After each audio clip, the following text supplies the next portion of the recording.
NATO देश ने भारत की ताकत को स्वीकार कर लिया है। ग्रीस ने भारत से अपील की है कि भारतीय सेना और नेवी अब ग्लोबल लेवल पर ज्यादा सक्रिय भूमिका निभाए। आखिर क्यों? क्या भारत अब सुपर पावर बनने की ओर बढ़ रहा है? चलिए जानते हैं पूरी खबर। दरअसल दुनिया में सत्ता संतुलन लगातार बदल रहा है।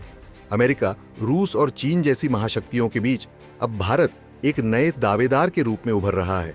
हाल ही में ग्रीस के रक्षा मंत्री निकोस डियास भारत आए और उन्होंने एक ऐसा बयान दिया जिसने सभी का ध्यान खींच लिया।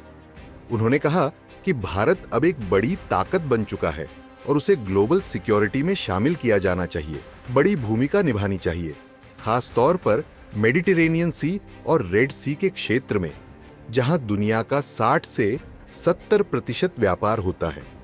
चलिए अब जान लेते हैं कि मेडिटेरेनियन और रेड सी का महत्व क्या है। दरअसल मेडिटेरेनियन सी और रेड सी दुनिया के सबसे अहम व्यापारिक समुद्री रास्तों में से एक है।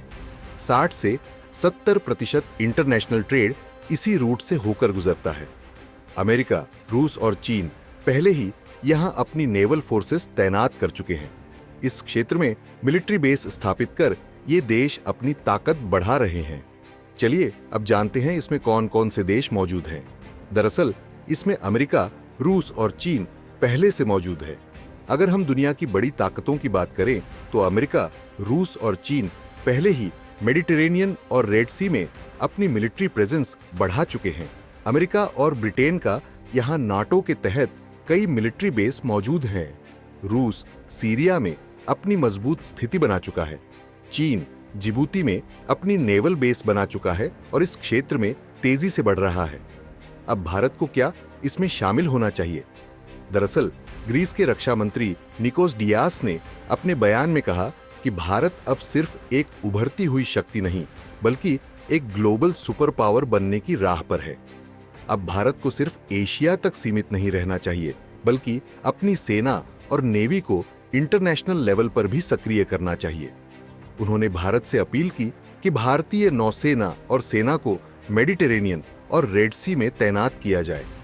इससे न सिर्फ भारत का कद बढ़ेगा, बल्कि ग्लोबल सिक्योरिटी में भी भारत की भूमिका मजबूत होगी। अब सवाल उठता है कि क्या भारत को अपनी सेना और नेवी को मेडिटेरेनियन और रेड सी में भेजना चाहिए? दरअसल इसके दो पक्ष हैं, पहला फायदा और दूसरा चुनौतियां। बात फायदे की करें तो भारत की ग्लोबल इमेज और मजबूत होगी। चीन और पाकिस्तान पर रणनीतिक दबाव बढ़ेगा। भारत को नए डिफेंस एग्रीमेंट्स का फायदा मिलेगा। भारत की प्राथमिकता इंडो पैसिफिक रीजन रहा है। बात चुनौती की करें तो भारत को अतिरिक्त फंडिंग और लॉजिस्टिक्स की जरूरत होगी। इससे कुछ मुस्लिम देश नाराज हो सकते हैं, लेकिन पीएम नरेंद्र मोदी और विदेश मंत्री एएस जयशंकर की कूटनीतिक रणनीति से भारत ने अंतरराष्ट्रीय स्तर पर अपनी पकड़ मजबूत की है।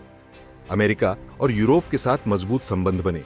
राफेल, तेजस और ब्रह्मोस जैसी रक्षा क्षमताओं को बढ़ाया गया। क्यूएड, I2U2 और BRICS जैसे समूहों में भारत की भूमिका बढ़ी। खैर, अब सवाल यही है कि क्या भारत को भी अमेरिका, रूस और चीन की तरह अपनी सेना को इंटरनेशनल डिप्लॉयमेंट पर भेजना चाहिए? ग्रीस का बयान दिखाता है कि अब दुनिया भारत को सिर्फ एक उभरती हुई शक्ति नहीं, बल्कि एक ग्लोबल सुपर पावर के रूप में देखने लगी है। लेकिन क्या भारत को अपनी सेना को इंटरनेशनल लेवल पर तैनात करना चाहिए? हाँ या ना में कमेंट करके जरूर बताएं।